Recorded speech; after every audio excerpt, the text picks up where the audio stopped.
Welcome to our channel Satyavan Anand. Today we will discuss about the UPSC prelims paper and their solution. हम आज UPSC prelims paper जो 2022 में पूछे गए हैं उनको डिस्कस करेंगे, एनालिसिस करेंगे। अगर हम बात करें UPSC की तो UPSC हर साल जो क्वेश्चन पूछती है उसका ट्रेंड जो है हमें कैसे पता चलेगा, वो उसका लिमिट क्या है, उसका एम्बिट क्या है, वो कहाँ से क्वेश्चन पूछ सकता है, तो ये चीज़ें हमें उसके प्रीवियस ईयर क्वेश्चन से ही पता चल सकता है। तो आज हम इसी के रेफरेंस में डिस्कस करेंगे साइंस एंड टेक्नोलॉजी सेक्शन से जो 2022 में क्वेश्चन पूछे गए हैं उन्हें डिस्कस करेंगे। इससे पहले हम पॉलिटी, जियोग्राफी, इन्वायरमेंट और हिस्ट्री सेक्शन को डिस्कस कर चुके हैं जो प्लेलिस्ट में अवेलेबल है। आइए देखते हैं आज यूपीएससी ने 2022 में साइंस एंड टेक्नोलॉजी सेक्शन में क्या क्या क्वेश्चन पूछे हैं। Question number first, consider the following: Aarogya Setu, CoWIN, DigiLocker, DIKSHA. Which of the above are built on top of open source digital platform? Statement 1, A option A 1 and 2 ओनली, बी 2, 3, 4, सी 1, 3, 4, डी 1, 2, 3, 4। अगर हम देखें जो ओपन सोर्स डिजिटल प्लेटफॉर्म की बात करें ये क्या होते हैं एक्चुअल में। ओपन सोर्स डिजिटल प्लेटफॉर्म अगर हम देखें जो सॉफ्टवेयर डिजाइन किए जाते हैं, बिल्ड किए जाते हैं, तो उस पर कॉपीराइट होता है उसका, जिसने बिल्ड किया है, जिसने बनाया है, जिसने पैसा खर्च किया है।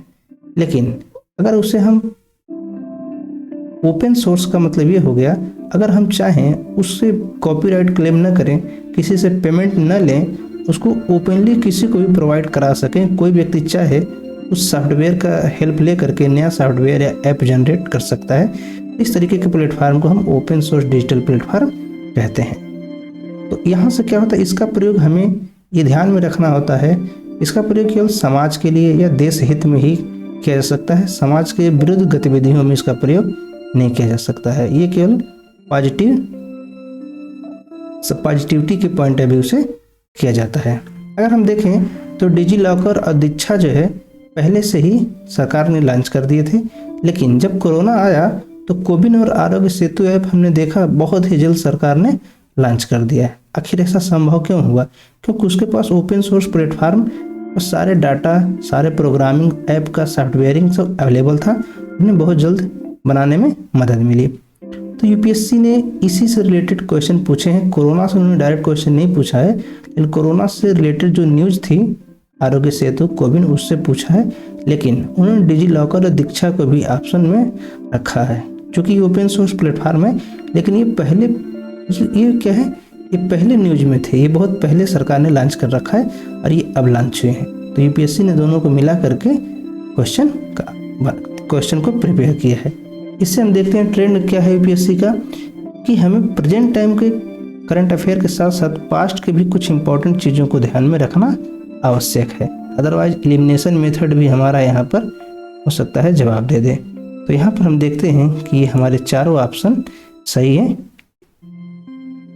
ऑप्शन डी करेक्ट है। हम देखते हैं यूपीएससी का जो साइंस एंड टेक्नोलॉजी सेक्शन होता है उसमें अक्सर ऑप्शन डी यानी जिसमें सभी स्टेटमेंट सही होते हैं वो सही हो जाता है ऑप्शन, और इस साल भी ऐसा हुआ है। Question number 2, with reference to web 3.0 consider the following statement.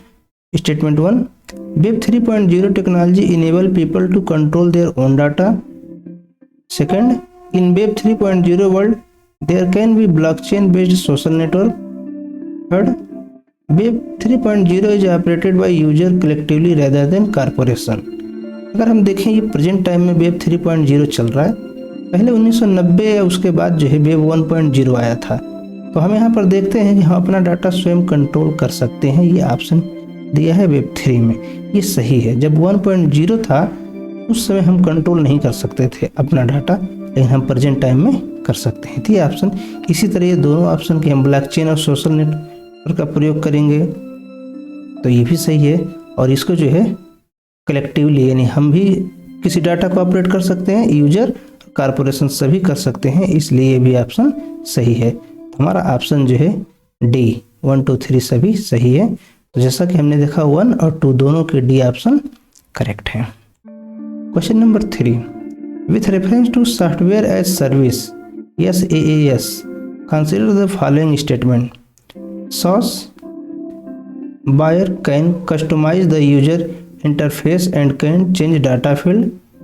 Second, SaaS user can access their data through their mobile devices. Third, Outlook, Hotmail, Yahoo Mail are form of SaaS. Which of the statement given above are correct? अगर हम देखें तो इसके सभी statement सही हैं और ये जो है सॉफ्टवेयर एज सर्विस के आधार पर ही सब बनाए गए हैं। हम जानते हैं ये जो है सॉफ्टवेयर एज सर्विस ये जल्दी जनरली न्यूज में नहीं रहता है। ये एक टेक्नोलॉजी है, लेटेस्ट टेक्नोलॉजी है, लेकिन फिर भी ये बहुत ज़्यादा यूज में नहीं रहता है। इससे क्या है, ये सॉफ्टवेयर से रिलेटेड चीज़ें हैं तो इसलिए इस पर कंप्यूटर साइंस का फोकस ज़्यादा है। लेकिन ये क्वेश्चन भी यूपीएससी ने पूछा है। यूपीएससी हम देखते हैं हर साल कंप्यूटर साइंस से एक क्वेश्चन जरूर पूछता है। इससे पहले उन्होंने आर्टिफिशियल इंटेलिजेंस पूछा है, इंटरनेट ऑफ थिंग्स पूछ रखे हैं और वो जो है विजुअल और रियलिटी ऑगमेंटेशन के बारे में। तो एक क्वेश्चन वो कंप्यूटर साइंस से जो उसका कोर रीजन से होता है, लेकिन अब कोर प्लस अप्लाइड रीजन से होता है, उससे पूछते हैं। तो यहाँ भी हम देखते हैं ऑप्शन डी 1, 2, 3 सही है। Question number 4, which one of the following statement best reflect the idea behind the fractional orbital bombardment system often talked about in media. तो यहाँ से हम देखते हैं यूपीएससी का कहना ये है कि ये क्वेश्चन करंट अफेयर से है। A hypersonic missile is launched into space to counter the asteroid approaching the Earth and explode it in space. Second, B option. A spacecraft lands on another planet after making several orbital motion. C. A missile is put into a stable orbit around the Earth and deorbits over a target on the Earth. D. A spacecraft move along a comet with the same speed and places a probe in the surface. अगर हम देखें तो ये जो fractional orbital bombardment system है ये actual में किस लिए है। हमें देख रहे हैं बम्बार्डमेंट की बात हो रही है, इसका मतलब क्या है, हमें कहीं कुछ डिस्ट्रक्शन करना है। डिस्ट्रक्शन का चीज़ कहाँ दिख रहा है, यहाँ पर हम देख रहे हैं कि हमें अगर कोई एस्ट्रॉयड पृथ्वी के कक्षा की तरफ अप्रोच करता हो तो हम उसे डी ऑर्बिट करने के लिए उस पर बम्बार्डमेंट कर सकते हैं। इसलिए हमारा ये ऑप्शन सी सही है, क्योंकि पृथ्वी से अगर कोई एस्ट्रॉयड टकरा जाएगा तो हमारे पृथ्वी को बहुत क्षति होगी। इसलिए एक मिसाइल सिस्टम जनरेट किया जा रहा है जो पृथ्वी के चारों तरफ a missile is put into it stable orbit around the earth and deorbit over target on the earth. ये ऑप्शन सी सही है। Question number 5, which one of the following is the context in which the term qubit is mentioned. Qubit किससे related है, cloud service, quantum computing, visual light communication technology, wireless communication technology. ये qubit वाला question काफ़ी आसान है, इसे हम easy section में कंसिडर करेंगे। ये क्वांटम कंप्यूटिंग से रिलेटेड है, ये तो इजी क्वेश्चन था। Question number 6, consider following communication technology, close circuit television, radio frequency identification, wireless local area network. Which one of the above are considered short range device technology. A 1 and 2 only, B 2 and 3 only, C 1 and 3 only, D 1, 2, 3। तो यहाँ पर हम देखते हैं UPSC ने 2021 में पूछा था जो स्ट्रीट लाइट हैं, प्रेशर कुकर, यानी जो डेली लाइफ में इक्विपमेंट यूज हो रही हैं उनसे रिलेटेड क्वेश्चन पूछे थे कि उनके पीछे एक्चुअल में फिजिक्स या साइंस क्या काम करती है। यहाँ पर भी यूपीएससी ने यही किया है। Close circuit television, CCTV, RFID ये कहाँ पर यूज हो रहे हैं, आजकल टोल टैक्स के लिए जो RFID बनाए जा रहे हैं वो न्यूज में है, तो उससे ले लिया है यूपीएससी ने। और वायरलेस लोकल एरिया नेटवर्क, तो इनमें से कौन कौन से ऐसे सिस्टम हैं, कम्युनिकेशन टेक्नोलॉजी हैं जो शॉर्ट रेंज डिवाइस पर काम करती हैं।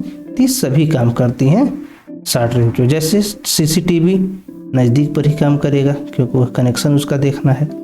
और हम जानते हैं RFID ये भी क्या है, गाड़ी जब टोल टैक्स के पास आएगी तभी जा कर के ये उसको आइडेंटिफाई करेगा, अदरवाइज नहीं करेगा। तो ये शॉर्ट रेंज डिवाइस से सभी हैं, तो ऑप्शन डी 1 और 3 सभी सही है। हम देख रहे हैं 2022 के क्वेश्चन में भी यूपीएससी के कई क्वेश्चन, ये चौथा क्वेश्चन है जिसका ऑप्शन डी सही है। तो 6 में 4 क्वेश्चन का ऑप्शन डी ही सही है। Question number 7, consider the following statement, biofilms can form on medical implant within human tissue. Biofilm can form on food and food processing surfaces. Biofilm can exhibit antibiotic resistance. Which of the statement given above are correct? 1 and 2 only, 2 and 3 only, 1 and 3 only, 1 2 3 etc. 1 and 3 all. तो अगर हम देखें इस question को, इसके भी सारे statement सही हैं, इसका भी ऑप्शन डी सही है क्योंकि बायोफिल्म को एक medical implant with in human tissue किया जा सकता है, ये सही है। ये सेकंड थर्ड भी सही है, तो ऑप्शन डी सही, यानी यूपीएससी का ये क्वेश्चन और जिसका ऑप्शन डी सही निकला। Question number 8, consider the following statement in respect of probiotics. Statement 1, probiotics are made of both bacteria and yeast.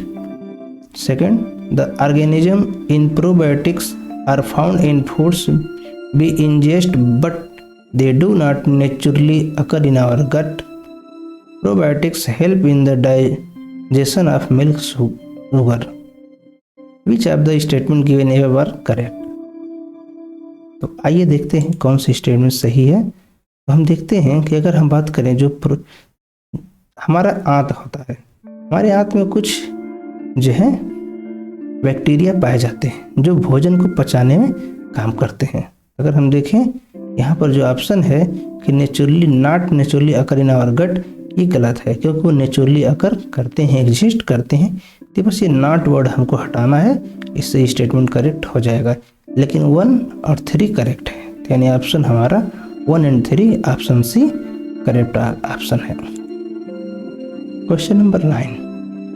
In the context of vaccine manufactured to prevent COVID-19 pandemic, consider the following statement. 1. The Serum Institute of India produced COVID-19 vaccine named Covishield using mRNA platform. Second, Sputnik 5 vaccine is manufactured using vector-based platform. Third, Covaxin is an inactivated pathogen-based vaccine. Which of the statement is given above are correct? A 1 and 2 only, B 2 and 3 only, C 1 and 3 only, D 1 2 3। हम देखते हैं कोविड-19 corona से related UPSC ये दूसरा question पूछा, एक technology से था और यहाँ पर वैक्सीन से है, यानी एक फिजिक्स से रिलेटेड था, physics and science and technology से था, फिजिक्स नहीं था उस टेक्नोलॉजी से था, और यहाँ पर उन्होंने एक्चुअल में बायोटेक्नोलॉजी यानी मेडिकल साइंस से पूछे हैं। अगर हम देखें स्टेटमेंट 1 को, Serum Institute of India produce कोविड-19 vaccine named Covishield using mRNA technology उन्होंने यूज नहीं किया। उन्होंने क्या किया, Covishield is a recombinant replication deficient chimpanzee adenovirus vector encoding the SARS-CoV-2 spike S glycoprotein से बनाया गया है, यानी ये mRNA प्लेटफॉर्म टेक्नोलॉजी यूज नहीं की गई है। और हम जानते हैं ये न्यूज में था कि सीरम इंस्टीट्यूट ने एडेनोवायरस चिंपैंजी एडेनोवायरस वेक्टर का प्रयोग किया है। अगर स्टेटमेंट 2 की बात करें, स्पुतनिक 5 जो कि रसिया ने बनाया था, तो रसिया का स्पुतनिक 5 है, तो Sputnik 5 vaccine manufactured using vector based platform, ये करेक्ट है। Covaxin is a inactivated pathogen based vaccine है, ये भी सही है, ये इंडिया का, यानी ये फर्स्ट और थर्ड हम देखते हैं भारत का है, ये रसिया का है, लेकिन स्टेटमेंट के अकॉर्डिंग 2 और 3 सही है, यानी ऑप्शन बी करेक्ट है। Question number 10, if a major solar flare reaches the earth, which of the following are the possible effect on the earth? First, GPS and navigation system could fail, tsunami could occur at equatorial region, power grid could be damaged. Fourth, intense aurora could occur over much of the earth. Fifth, forest fire could take place over much of the planet. Six, orbits of the satellite could be disturbed. Seven, short wave radio communication of the aircraft flying over polar region could be interrupted. Select the correct answer using the code given below.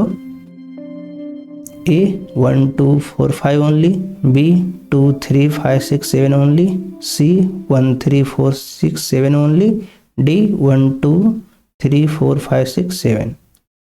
इतना बड़ा तो question UPSC ने पूछ लिया है कि 7 statement हैं। अब 7 स्टेटमेंट में से कौन सा स्टेटमेंट सही है एलिमिनेट करना है। इससे हम कह सकते हैं कि टफेस्ट क्वेश्चन है और यूपीएससी हर साल एक क्वेश्चन जरूर पूछती है जिसमें 6-7 विकल्प स्टेटमेंट होते हैं, उसमें से छांटना होता है। एक बार ऐसे फसलों के बारे में पूछा था, उसमें 7 या 8 स्टेटमेंट दिए थे। उन्होंने पूछा था कि कौन कौन फसल पर एमएसपी गवर्नमेंट देती है, मिनिमम सपोर्ट प्राइस देती है। तो 7 या 8 स्टेटमेंट तब थे। अब की बार भी उन्होंने 7 दिया है और ये काफ़ी टफ क्वेश्चन कंसिडर किया जाए क्योंकि स्टेटमेंट भी ईजी नहीं है। आइए देखते हैं इसमें कौन कौन से स्टेटमेंट सही हैं और कौन कौन गलत हैं। तो अगर हम देखते हैं अगर सोलर फ्लेयर का इफेक्ट या जो सोलर स्टार्म जो है पृथ्वी तक पहुंच जाए तो क्या इफेक्ट पड़ेगा। GPS and navigation system could fail. हाँ, क्योंकि हमारे सैटेलाइट तक अगर आ जाएगा तो इलेक्ट्रोमैग्नेटिक फील्ड उसमें होता है जो कि उसे इंटरप्ट करेगा, तो हमारा जीपीएस और नेविगेशन सिस्टम फेल हो जाएगा। हो सकता है ये सही है। Tsunami could occur at equatorial reason, ऐसा जरूरी नहीं है। क्यों? क्योंकि सुनामी क्या है, एक प्योरली सिस्मिक फिनोमेना, ये पृथ्वी के अंदर जनरेट होती है। सोलर फ्लेयर अगर पृथ्वी तक आ जाते हैं तो इसका ये नहीं मतलब है कि पृथ्वी की आंतरिक संरचना में ही परिवर्तन हो जाएगा। इसलिए स्टेटमेंट 2 हमारा सही नहीं हो सकता है क्योंकि ये पृथ्वी से आंतरिक हिस्से से सिस्मिक एक्टिविटी का पार्ट है। Third, power grid could be damage, ये भी सही है क्योंकि इलेक्ट्रोमैग्नेटिक फील्ड होता है। स्ट्रांग मैग्नेटिक फील्ड अगर इफेक्ट डालेगा तो ग्रिड डैमेज हो सकते हैं। Intense Arora could occur over much of the earth, ये भी सही है। अरोरा क्या होता है? अरोरा बोरियालिस नॉर्दर्न पोल उत्तरी ध्रुव और अरोरा ऑस्ट्रालिस दक्षिणी ध्रुव साउदर्न हेमिस्फीयर में साउदर्न पोल पर हमको दिखता है। ये एक्चुअल में आयनोस्फीयर में जब आयनाइजेशन की प्रक्रिया कंप्लीट होती है, जब वहाँ पर रेडिएशन आता है और वहाँ पर आयनाइजेशन होता है तो वहाँ पर लाइट जनरेट होती है जिसे हम अरोरा कहते हैं। और ये वहाँ पर अरोरा ऑस्ट्रालिस और अरोरा बोरियालिस हमें देखने को मिलता है। अगर ये सोलर फ्लेयर पृथ्वी के काफ़ी नज़दीक आ जाए तो हमें ओवरऑल पृथ्वी पर दिखाई दे सकता है। तो स्टेटमेंट सही है। Fifth, forest fire could take place over much of the planet, ऐसा सही नहीं है। क्यों? Flare are not fire. ये ध्यान रखने की बात है कि जो हम सोलर स्टार्म की बात कर रहे हैं, सोलर फ्लेयर की, एक्चुअल में ये आग नहीं है, ये इलेक्ट्रोमैग्नेटिक फील्ड है। इलेक्ट्रोमैग्नेटिक फील्ड एक्चुअल में आग नहीं है, इसलिए क्या होगा? Flare are not fire but outburst of electromagnetic radiation thus they will not cause forest fire. ये आवश्यक नहीं है कि वहाँ से आग लगे क्योंकि इलेक्ट्रोमैग्नेटिक फील्ड है न कि फायर है। तो स्टेटमेंट 2 और 5 गलत हो गए। Next, orbit of the satellite could be disturb, ऐसा हो सकता है। Short wave radio communication of the aircraft flying over polar region could B interrupt, ये बिल्कुल हो सकता है क्योंकि जो कम्युनिकेशन सिस्टम, किसी भी तरीके का कम्युनिकेशन सिस्टम जिसका इफेक्ट अगर एक्सटर्नली इलेक्ट्रोमैग्नेटिक फील्ड हम अप्लाई करें तो उस पर इफेक्ट पड़ेगा। तो ये हमें सही है। इस तरह हम देखते हैं कि 2 और 5 हम निकाल देंगे तो 2 5 निकालेंगे, क्या बचेगा? 1 3 4 6 7। स्टेटमेंट सही है, यानी ऑप्शन सी सही है। यानी अगर किसी को ये पता हो कि ये सुनामी वाला मामला प्योरली सिस्मिक फिनोमेना है तो हम यहाँ पर 2 एलिमिनेट करेंगे और 2 देखते हैं 1 A B D सभी में है। यानी अगर हमको सिर्फ एक ऑप्शन पता हो, यही तो यूपीएससी की खासियत है। क्वेश्चन खूब टफ बनाए हैं लेकिन एक स्टेटमेंट ऐसा डाल दिए हैं ऑप्शन सेटिंग में, अगर केवल ऑप्शन स्टेटमेंट 2 के बारे में पता हो तो हम आंसर सही कर सकते हैं। Next, consider the following statement. Question number 11, first statement, other than those made by human nano particle do not exist in nature. Second, nano particle of some metallic oxide are use in the manufacture of some cosmetics. Third, nano particle of some commercial product which enter the environment are unsafe for human. Which of the statement given above are correct? 1 only, 3 only, 1 and 2, 2 and 3। अगर हम देखें UPSC daily life से related, जैसे हमने कहा कि पहले pressure cooker street light के बारे में पूछे, अब की साल भी पूछे उन्होंने रियल लाइफ से रिलेटेड, और कॉस्मेटिक्स से रिलेटेड उन्होंने पिछले साल भी क्वेश्चन 2021 में भी क्वेश्चन पूछे थे। फिर यहाँ पर हम देखते हैं, यहाँ पर फिर से उन्होंने कॉस्मेटिक्स से रिलेटेड क्वेश्चन पूछ लिया है। तो ऐसा यूपीएससी कर रहा है, वो बहुत ही जो ह्यूमन से बहुत क्लोज चीज़ें हैं जिसका ह्यूमन उपयोग कर रहा है, मनुष्य अपना डेली लाइफ में यूज कर रहा है, उससे रिलेटेड यूपीएससी अब क्वेश्चन पूछना शुरू कर दिया है। अगर हम देखें ये क्वेश्चन, इसको मॉडरेट रेंज में रखा जाएगा, मॉडरेट लेवल के क्वेश्चन है। तो ऐसा नहीं है कि जो नैनो पार्टिकल है other than those made by human nano particle do not exist in nature, ये बिल्कुल गलत है और ये आसान स्टेटमेंट है। क्यों? हमारे पास इन्वायरमेंट में एटमॉस्फेयर, अभी इससे पहले का क्वेश्चन जो हमने देखा अरोरा बोरियालिस का, वहाँ पर पार्टिकल है और बहुत छोटे पार्टिकल ही आते हैं, उनका रेंज भी बहुत नैनो साइज में है। इसके अलावा हमारे एटमॉस्फेयर में बहुत सारे पार्टिकल हैं जो नेचुरली एग्जिस्ट करते हैं। तो ये स्टेटमेंट हमारा गलत हो जाएगा। और 2 और 3 सही है कि नैनो पार्टिकल अब सब metallic oxide are use in manufacturing of cosmetic में यूज होता है, ये सही है। भी कॉस्मेटिक के अलावा हम देखते हैं मैगी नूडल्स में उधर बैन हो गया था। क्यों? क्योंकि उसमें लेड पाया जा रहा था, तो लेड जो है वो भी नैनो पार्टिकल के फॉर्म में ही था। तो ये चीज़ें कॉस्मेटिक में होती हैं, दवाइयों में होती हैं, खाने पीने की चीज़ों में होती हैं। Nano particle of some commercial product which enter the environment unsafe for human, बिल्कुल सही है। ह्यूमन के लिए काफ़ी ज़्यादा अनसेफ है। और इसी से रिलेटेड एक ऐसा क्वेश्चन पिछले साल भी 2021 में यूपीएससी ने पूछा था कि किसको सबसे ज़्यादा इफेक्ट डालेगा। तो बच्चों के लिए, जो इन्फेंट होते हैं, नवजात बच्चे होते हैं या गर्भ में जो बच्चे होते हैं, उनके लिए बड़ा ही खतरनाक होता है। स्टेटमेंट 2 और 3 सही है, ऑप्शन डी करेक्ट। देख रहे हैं फिर से यूपीएससी का एक क्वेश्चन और जिसका ऑप्शन डी करेक्ट है। Question number 12, consider the following statement. DNA barcoding can be a tool to first assess the age of the plant or animal. Second, distinguish among species that look alike. Third, identify undesirable animal or plant material in processed food. Which of the statement given above are correct? 1 only, 3 only, 1 and 2, 2 and 3। अगर हम देखें यहाँ पर statement 1 क्या कहता है कि DNA barcoding हम कहाँ यूज कर सकते हैं? Assess the age of plant and animal, यानी डीएनए बारकोडिंग का प्रयोग हम जानवरों या पौधों की उम्र ज्ञात करने में कर सकते हैं। ये थोड़ा सा हमें अजीब लग रहा है। क्यों? DNA barcoding is not known to be use for assessment of the living organism, ऐसा अभी हमें नहीं मिला। डीएनए बारकोडिंग का प्रयोग जो है सामान खरीदने के लिए उस पर बारकोडिंग कर देते हैं हर चीज़ों पर, जो वो एक मशीन होती है जो लेजर लाइट उसमें होती है, लेजर लाइट निकलती है, उसे रीड कर लेता है। तो ये गलत हो गया। Distinguish among species that look like, ये सही है, ऐसा कर सकता है डिस्टिंक्शन। और थर्ड स्टेटमेंट भी सही है, तो ऑप्शन डी करेक्ट, यानी अगेन ऑप्शन डी करेक्ट। यानी 2022 में यूपीएससी ने जितने क्वेश्चन पूछे हैं डी उसके मैक्सिमम ऑप्शन में करेक्ट है। क्वेश्चन नंबर 13, ये यूपीएससी के साइंस एंड टेक्नोलॉजीज का अंतिम क्वेश्चन है और ये एक्चुअल में साइंस रिलेटेड ज़्यादा है।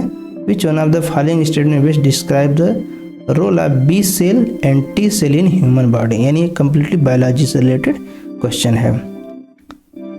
The statement 1, the option A, they protect the body from environmental